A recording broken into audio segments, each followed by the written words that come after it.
Los romeritos son uno de los ingredientes principales del plato que siempre está en nuestras mesas cada Navidad y en la cena de fin de año.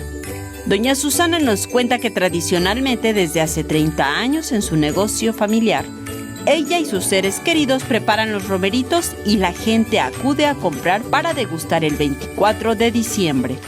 Primero se pone la cazuela, se empieza a disolver el mole y se empieza a agregar las papitas de cambray, los nopales, los romeritos, el camarón y todo es sazonar. Ese es más que nada el toque del sazón y darle el mole que sea un mole de primera, un mole que tenga su chocolate, como dice, sus especies, y es lo que lo levanta, lo hace rico. Narra que durante todo el mes de diciembre hacen romeritos porque la gente los busca muchísimo.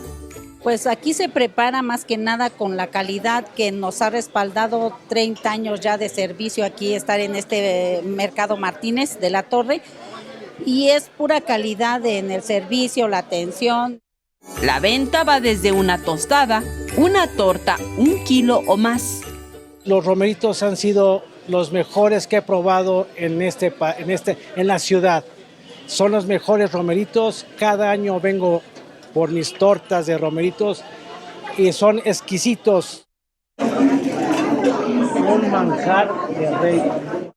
Este platillo podrá degustarlo año con año en el Mercado Martínez de la Torre. En las imágenes, Jesús Arias, Saray Mariscal, 21 Noticias.